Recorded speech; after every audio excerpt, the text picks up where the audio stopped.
Hey everyone, welcome to the Tuesday, November 21st Working Group LTS meeting. My name is Jeremy. I'll be the host today. Bridget is going to take notes for us, but if anybody else would like to also help out with that, that'd be most appreciated.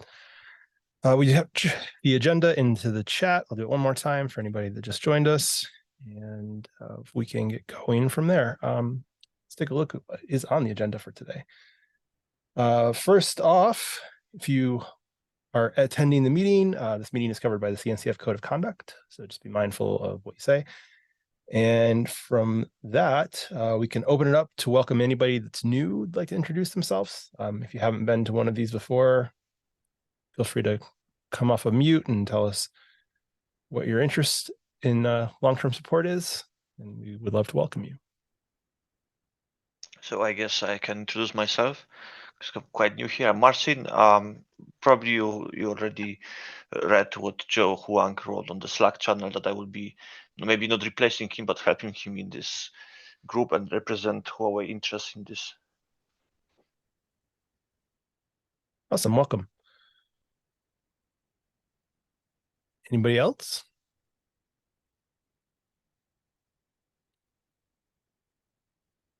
All right.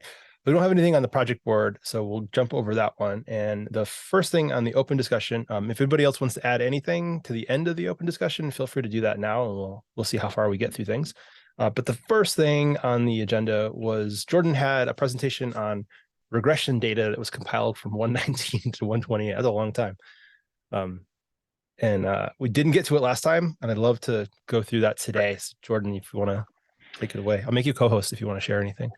We'll see if the Chrome permission. Yeah, I can bring it up too if you. Okay.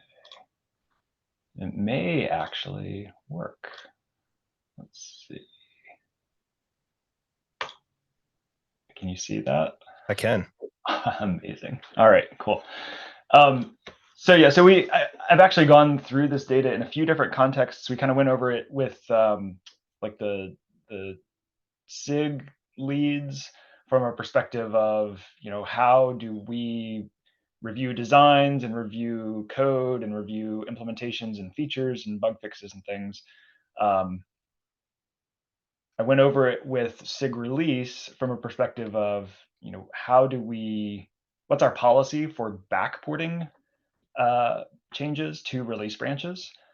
And then I did a talk at the Contributor Summit in Chicago, which hopefully I think the recording will be up pretty soon. So I'm trying to go over the same data. A lot of people I think are probably have been in some of those sessions, so I don't want to repeat everything.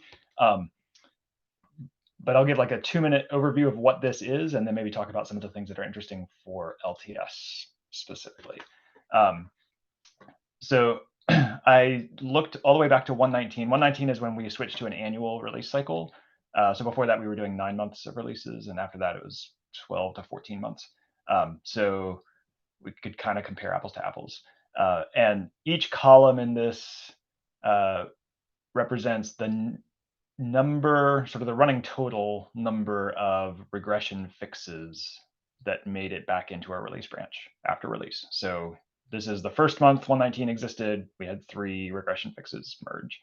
And then another 4 bring us to 7, another 5 bring us to 12. And so you can kind of see the number growing over time. In most cases, most of the regressions were present in the .0 release, and we just found and fixed them over time. In a few cases, backports actually broke things in a patch release. So we can get into that maybe a little later. I think that data point is the most interesting thing for LTS.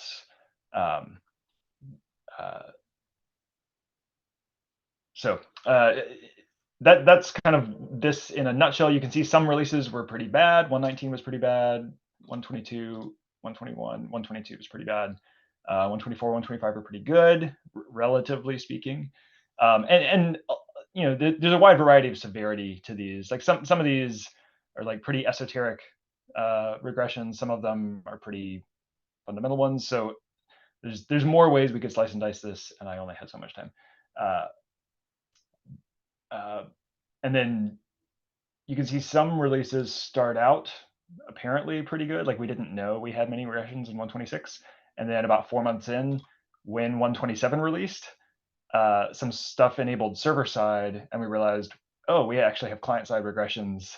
And that got revealed when the server side stuff got turned on more broadly in 127. And so at the 4-month boundary, we were like, jumped up and had 5 or 6 fixes for a couple months in a row. So 5 fixes there, 5 fixes there. And then since then, it's actually stabilized. Like we haven't, 126, we haven't found or fixed more things. So 126 may end up being like pretty close to like 125 by the end if we keep this trend. Anyway, that was just an interesting data point there.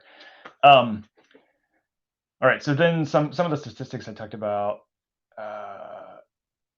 If we look at which minor versions have had a patch version regress, where something was fine in the .0 release, and then at some later point we took a backport back to fix some bug or fix some issue, and that backport caused a regression. That happens surprisingly often. So since if we look at like 129, since 119, every single minor version has had a patch release regress because of a backport. The only one that hasn't was 128, and when I put this data together, 128 had only been out a month. It'll be interesting to see if that happens in 128 as well. But this is the thing that I am most worried about if we talk about like backporting more things for longer to more release branches, for a couple reasons in particular. If we look at the types of changes that have regressed in patch releases, they tend to mostly be big changes or apparently small changes, but in an area that's really complicated. And so like, oh, we have a bug. It's a small change to fix this bug, but we didn't realize there were like, other things that had happened in the meantime. And so we took a small change back to release branches without some of the sort of prerequisite stuff that had happened around it. So we saw this break in API machinery, part of the decoding stack and custom resource definitions. It kind of blew up CPU usage. This one is the most insidious because the change we're backporting appears to be small and appears to be safe. And like we can add a unit test to check exactly the thing we're trying to fix, and it probably does fix exactly that thing. But like interactions with other areas of the code are not apparent. Anyway, and then the last category that I saw several times was backports to things which affect out of tree users. So like you can build custom scheduler plugins into the scheduler, or you can run custom API servers that are sort of aggregated in. And so these are things that we have some test coverage for, but like they're extension points. So people are very creative about what they integrate this way. And so we saw regressions in backports where we'd find out a month or 2 or 3 later, someone would say, "Oh, my custom scheduler plugin, like you don't call me anymore at this point where you used to," or when I return this data, it breaks in some way.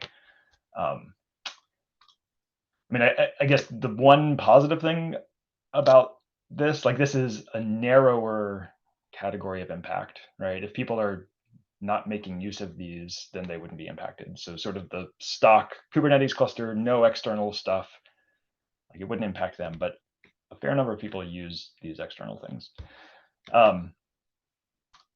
But in terms of LTS, like these first 2 changes seem more likely if we are taking changes back further, either that we realize we have to include more and more changes. So there was big.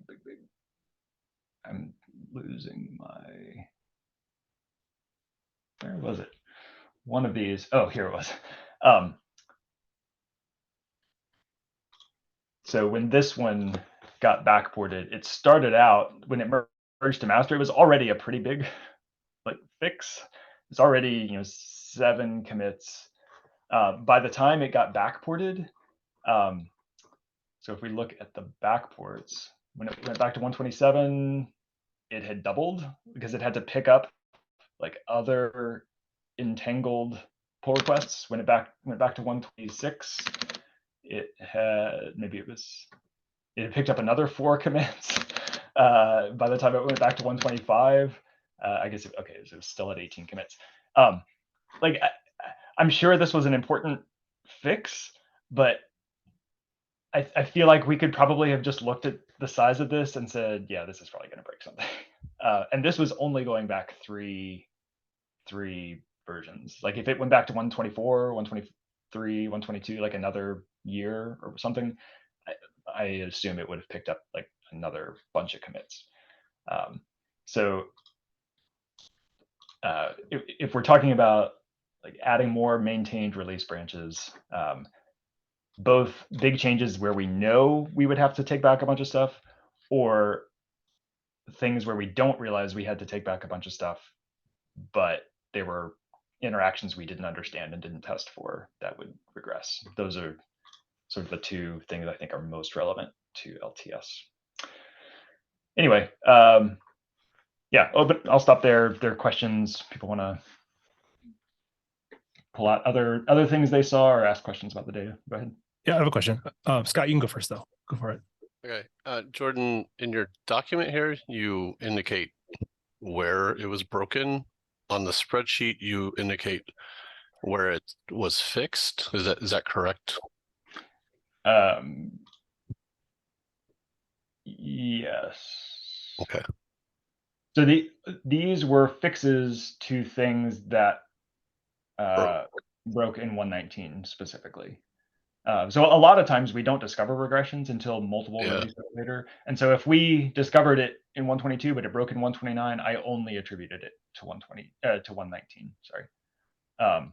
Okay. So like if it broke in the 119 release and got fixed in the 122 release and then backported, then it only shows up. It only gets a mark against 119.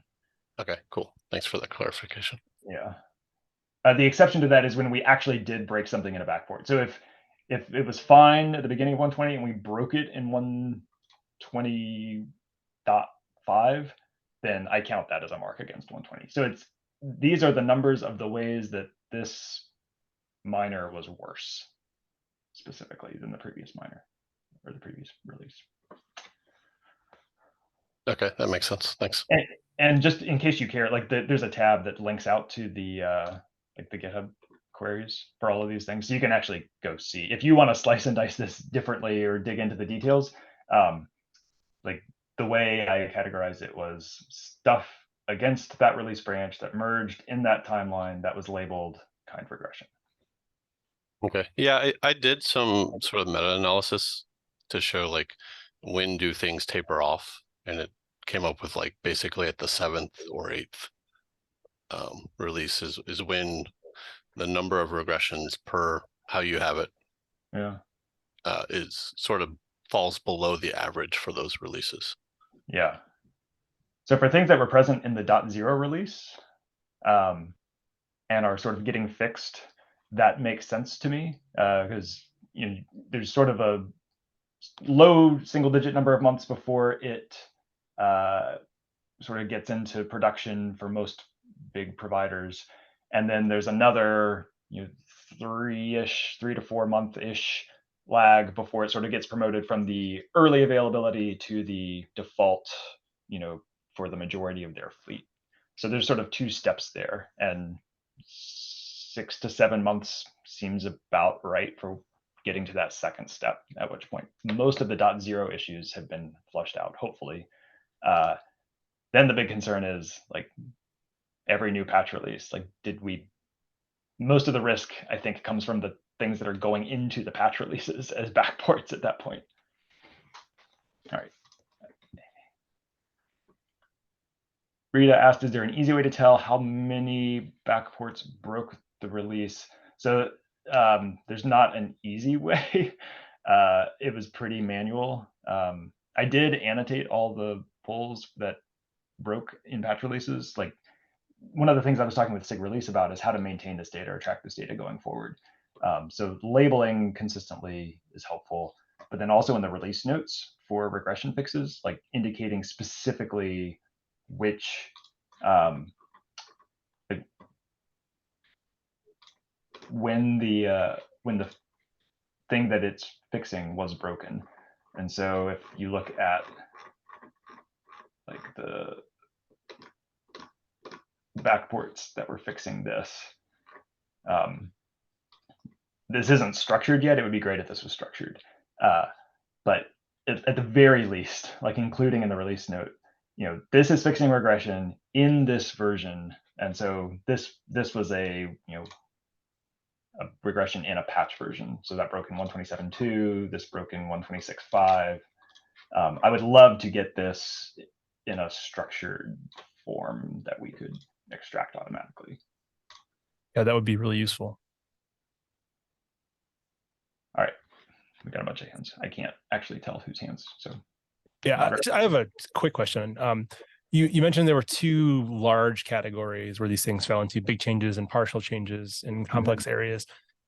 These are bug fixes for the most part. Did you see any pattern for like CVE fixes that were introduced? Did any of those tend to introduce any breaking changes or any regressions? There was one.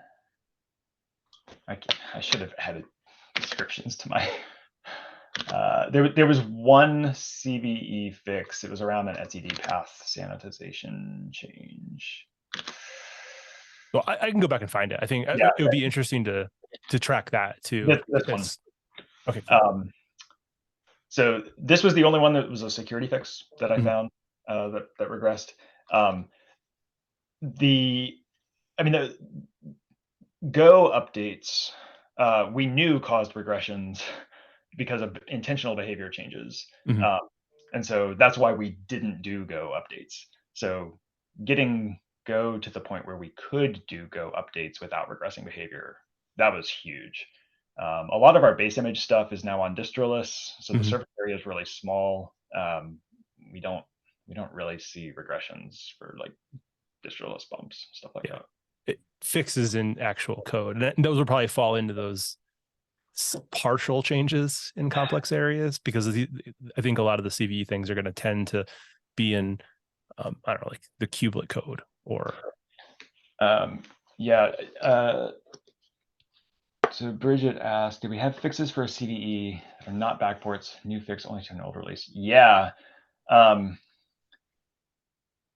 Those tend to be the ones where I've seen that have been around like volume stuff. Like that code is really twisty, and there have definitely been times where we had a security report. We had one fix in master, but then the code had like changed, and even just going back 2 or 3 releases, like the current release branches, we basically had to rewrite the fix. So node and storage stuff are the places I see that happening. It doesn't happen a ton, but it has happened.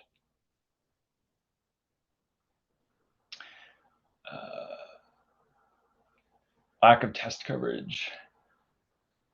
Yeah, 100%. The surface area of some of these things is insane in terms of like the variety of things that could be tested, variety of behaviors that could be tested.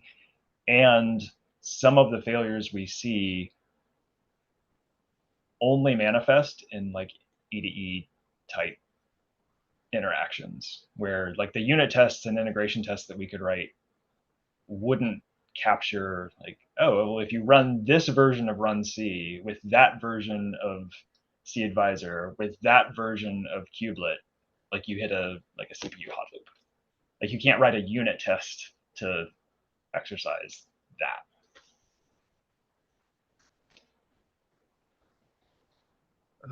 Hi everyone, I have a quick question. So Yeah. most of these regressions, were they identified in the CI itself or were like some reported by the users also?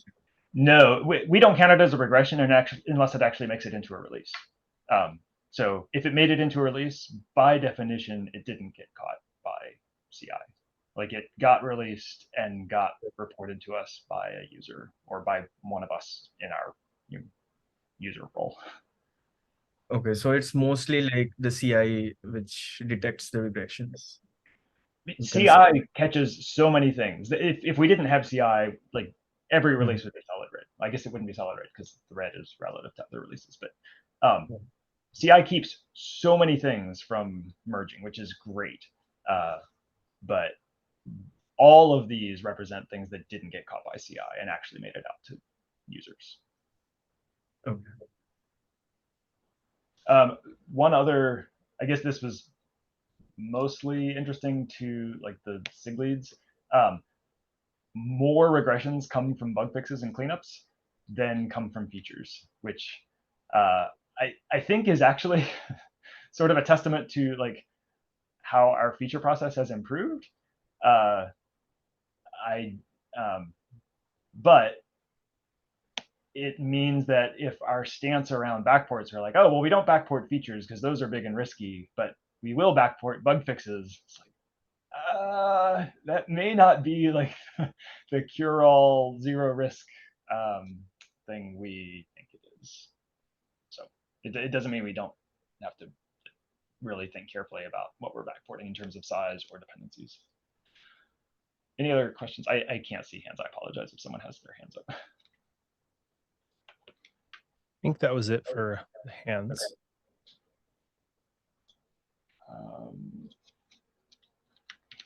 There was one other, it wasn't exactly related to the regression data, but it did come up when we were talking in Chicago. This bit from Mike stood out around like things that are Kubernetes adjacent getting pressure to take back feature changes. Or he was talking specifically about feature changes, but it also I could see it applying to like bug fix type things. If Kubernetes 125 hangs around longer and only works with containerd 1.6, how long do things around Kubernetes have to care about backporting bug fixes or even feature changes in terms of like destabilizing their patch releases? So I don't know that we have nearly as much data around those projects, but if we're looking at the impact of taking changes back to maintained release branches, it's interesting to ask like what would Kubernetes keeping release branches around longer pressure ecosystem projects to do, and would they destabilize as well? etcd might be the one we have the most data about in terms of like they maintain patch releases for a long time, and we've definitely seen things going back to patch releases having to get reverted or having unexpected interactions. So there was some chatter in the chat. LTS should start with just CVE fixes, not bug fixes.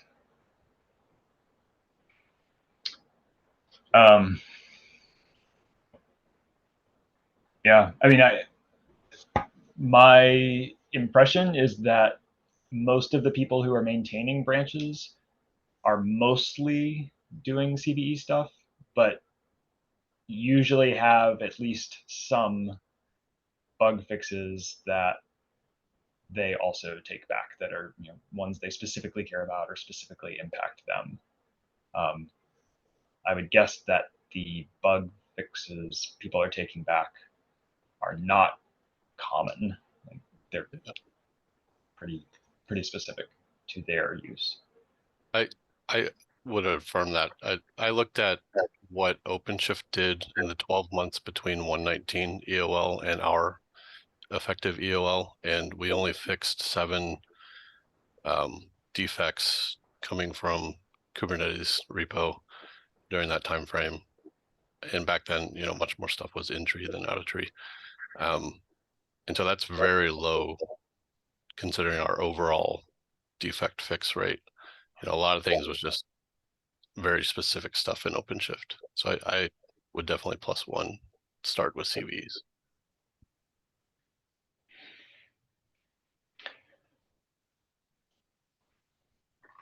That's what we're planning on doing for AKS as well. Yeah, start with a policy as data point. And I will also say this popped up on Twitter this week with the zlib 9.8 CVE that may not actually even be present in code that's getting identified as having it. But like there's CVEs and then there's CVEs. So like a CVE identified by a scanner as like being relevant, but which isn't even linked in or built in or exercised. Like we currently have a policy where we don't take back like dependency updates that are false positives from scanners, which I think is the right choice. Like that we don't need risk for very minimal benefit. The only benefit is to silence a scanner, but it does increase the signal to noise or noise to signal ratio of like understanding if you have issues on an old branch. So related to that, we met with some of the folks from SRC and SIG release met with SIG security folks this week or last week. I think last week it's a blur. What day is it? Yeah, what day is it? To discuss things we could do like with OpenVex, things that are emerging in the space to be able to adjudicate those things that are not really CVEs, maybe how to handle false positives, and that might be something that can benefit this problem if we are maintaining things longer. We know that there are things that are not really CVEs, and we want to provide signal to people, ways to kind of filter out some of that noise.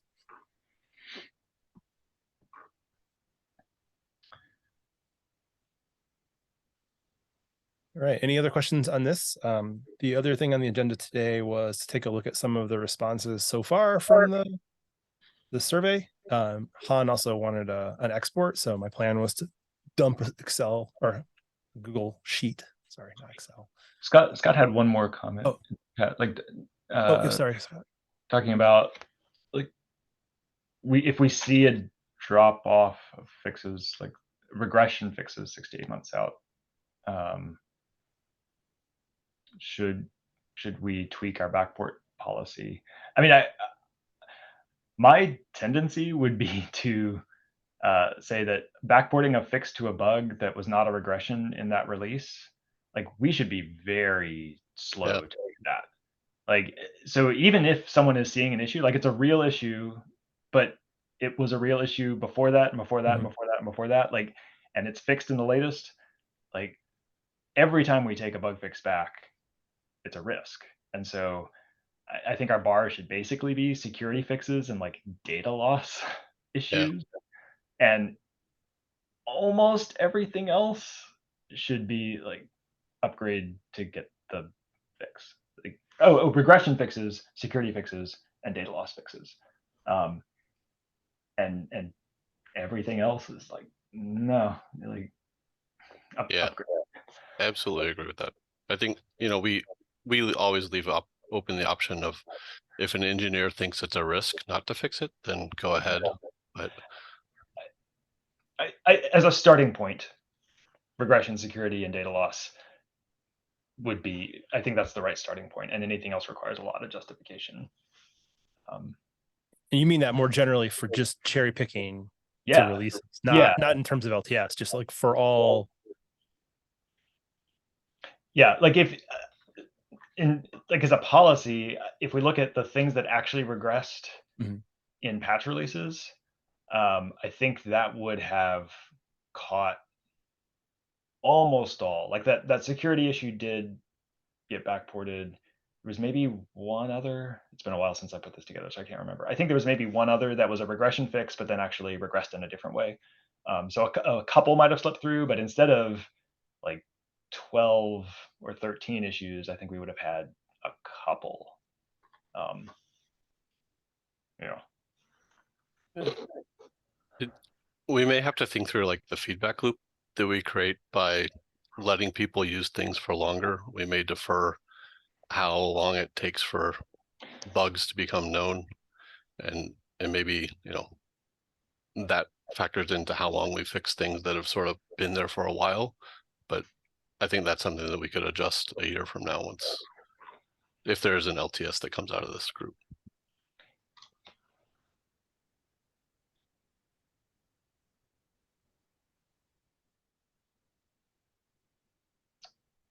Humboldt's comment, it depends on the maintainers to take the call, so it depends on many unless there is an additional approval required from a specific team.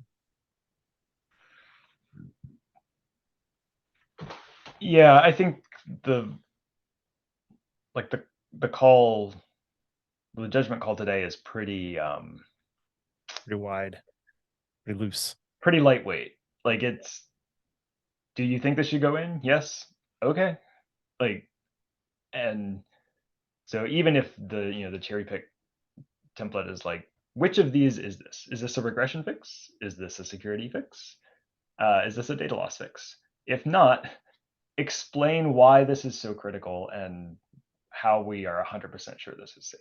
Like, we don't really require that today. It's much looser.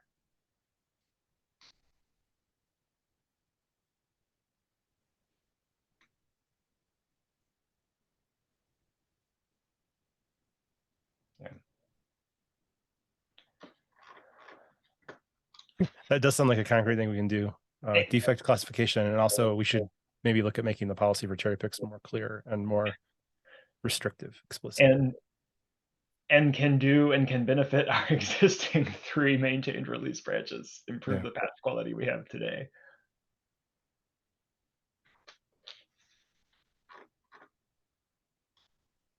Have you opened any issues to discuss doing either of those? We talked about changing the backport policy in SIG release, but that hadn't turned into an issue yet. Okay, maybe I'll take an action item for that one, and we can open a discussion item to iterate on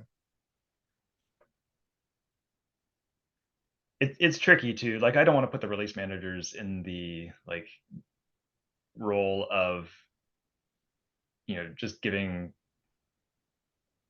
It's hard for them to like hold a line when they don't have context on the code being changed, and so being clear would help them. And Agree. Reviewing cherry picks, I'm often like, I have to ask I don't know, people. you say it's critical. Like, are you sure? Yeah. All right. Got a few minutes left. If anybody has any other discussion on this, let's move to async and we can kind of run through that.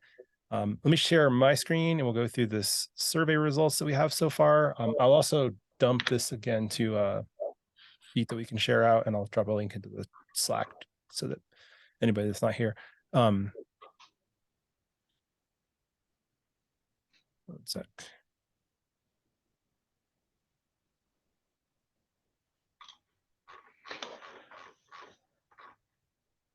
Yeah, I think the level of scrutiny we give changes to master, like between code freeze and release, that's probably the right level of scrutiny. Like that same amount for like patch release backports. Like we pay a lot of attention to master after code freeze. Like, how critical is this? Like, what's going on with this? What's the risk? How critical is this? Like, that's basically what every release branch is from the point of the .0 release until it's EOL. All right. Okay, so here is results we have so far on the survey. We've got 161, pretty good. I'm going to do another couple of pushes, and I'm going to work with contributor comms to try to get this out a little bit more. If anybody wants to share this with end users, I think that would be really awesome, just to get a wider net of folks. But it looks like a lot of the folks are using managed and self-managed on premise. We got like a pretty decent split between that. Pretty decent split of small to medium size, a lot of small. But I think the interesting pieces come in here, where we're looking at versions that are in use. So we've got a lot of folks that are using things that are no longer supported at this point. Like that one's pretty sad. Got some really small ones in here. 115, 117, that's one person. More recent things. Again, there's a lot of folks that are still on, this is a pretty decent chunk of people that are using, oh, hey, 129. People are using the alpha releases, I guess. Kind of interesting. A lot of answers here. The bulk seems to be no regulatory compliance, or not sure. So I would guess probably none.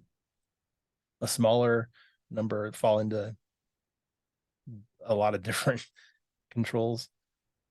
I think the patterns here, I think are some of what we discussed. Do you routinely run worker nodes with a version older than the control plane? Only during upgrades seems to be a pretty common story. Never seems like a big number for that. Maybe people are doing replacements. Looks like a good chunk are asking for one release older than the newest or newest, ideally.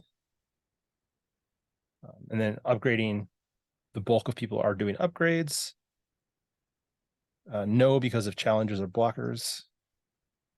No, because I'm migrating. 10 so far. No, because I just adopted it, and no for some other reason. So we have questions to capture some of that. A lot of free-form text in these boxes that we can try to do some analysis on. And I'll take an action to try to do that before next time. And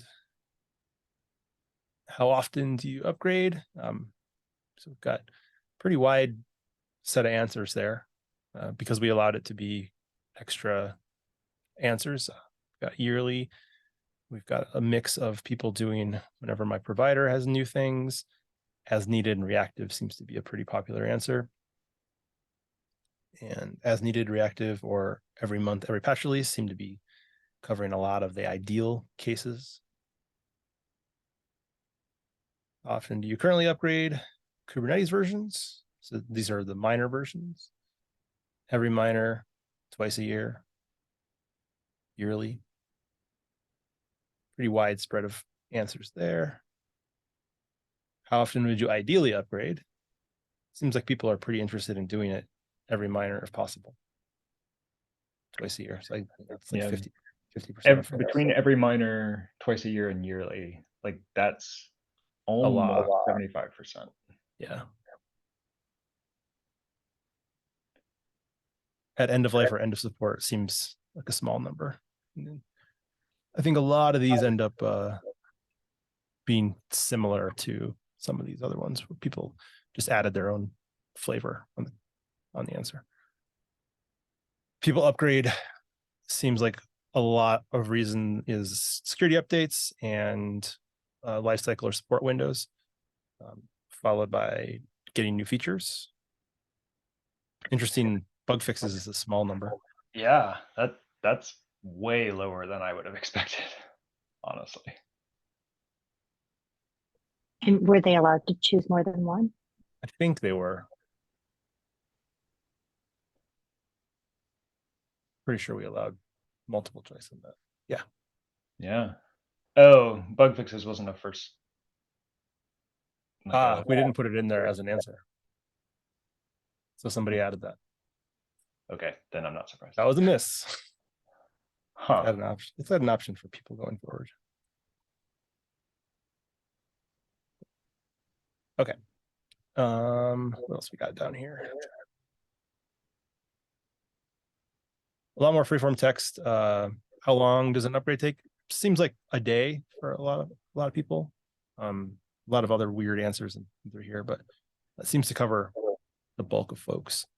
How long does an upgrade take? For us, none. Tell me more. Yeah. Technically, the automation takes up to 4 hours. That's what we were talking about. That's a good way to answer this. How long does it take to do a fleet? I think is an interesting question. A week to a month seems to be covering most folks. Preparing for the upgrade seems to be the thing that challenges folks the most. I don't have the chat open, so if anybody's asking questions because I'm scrolling, feel free to shout them out. And then a lot of answers for challenges. What are your biggest challenges or blockers?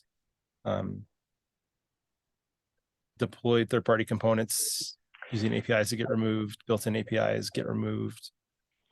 So deprecations seems to be a big 3. Yeah. That's actually really encouraging to me, just because we've done so much to minimize that going forward. That's encouraging.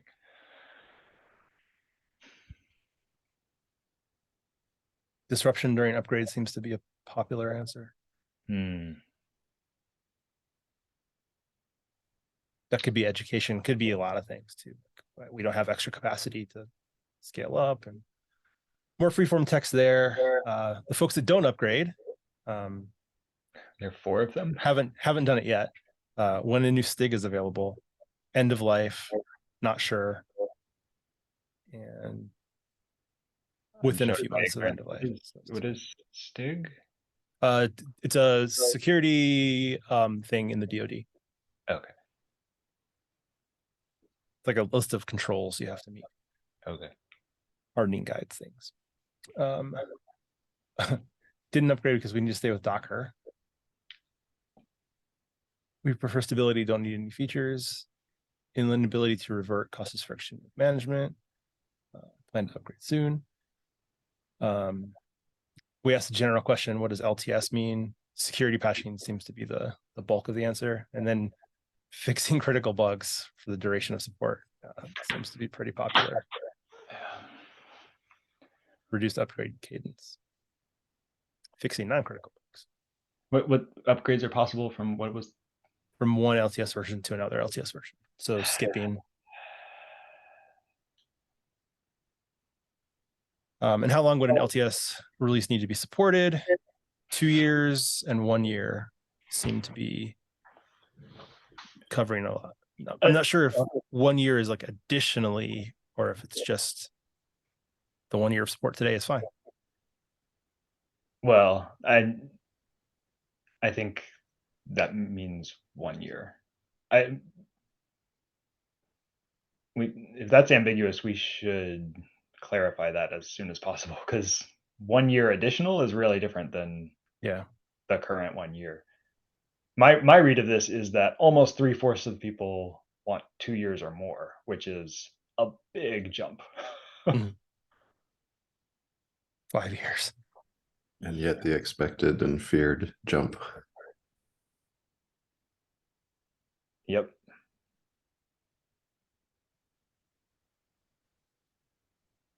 And then a bunch of more freeform text. Yeah. All right. So I will I'll dump this into a sheet.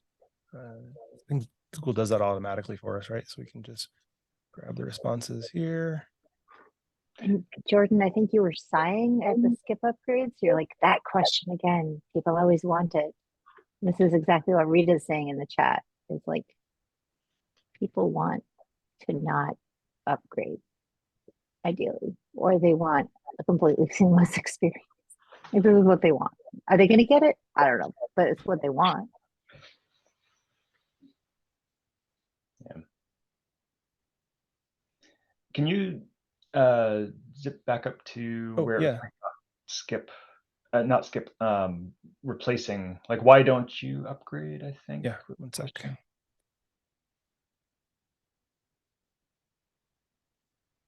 Yeah, for me, the question is always like, what do you do at the end? We support a thing longer. What do you do at the end? And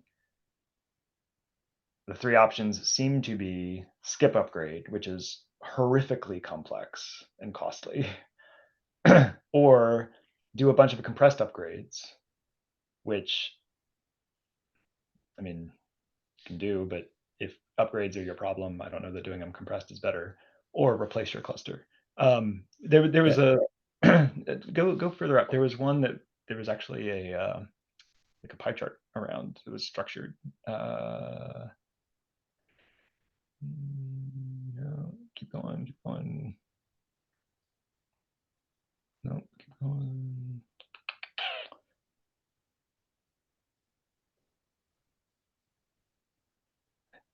There. All right, so we got 161 responses to this. Yes, no, because of challenges and blockers. Okay. So this was the, like, if people get to the end and can actually migrate to a new cluster, like, that's a plausible approach. My sense is that almost nobody can actually do that, or is actually doing that currently. And so for this 6% of respondents, like, okay, that's a plausible thing. If we, you had security fixes for another year and you got to the end of that year, and then you're just like, I'm going to spin up a new cluster and move stuff over. Mhm. Don't have to worry about upgrades or skip upgrades or compressing upgrades or whatever.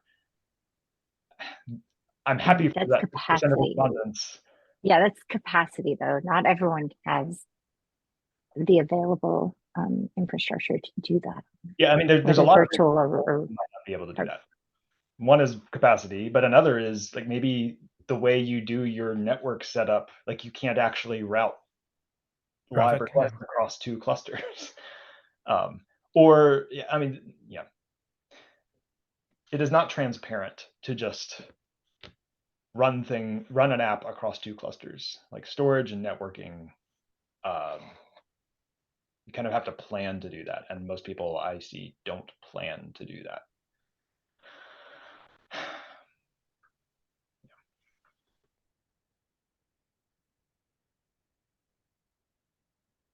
All right. I think we are at time.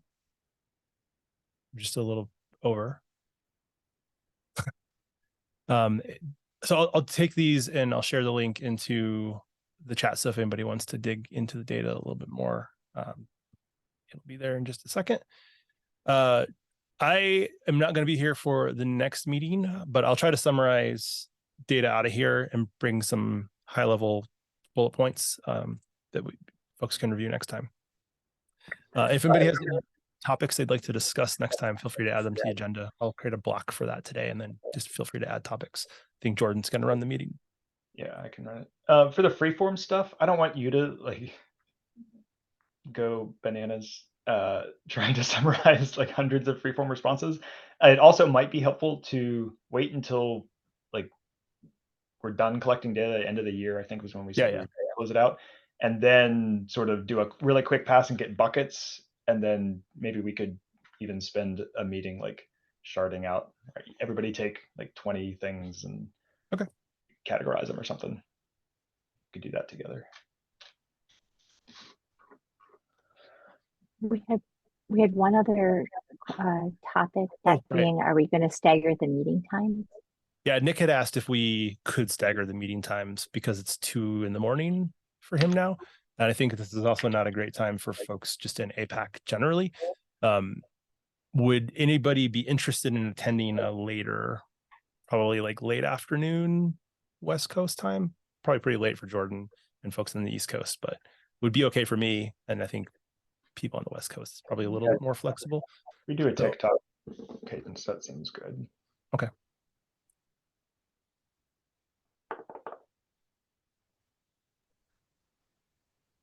Create a new doodle. Question about the last date to update the survey or complete the survey. I believe that the intent is to close it in early January. Okay. Yeah, I mean, we're not going to meet, I think, a whole lot in December because of holidays and stuff. So January makes sense.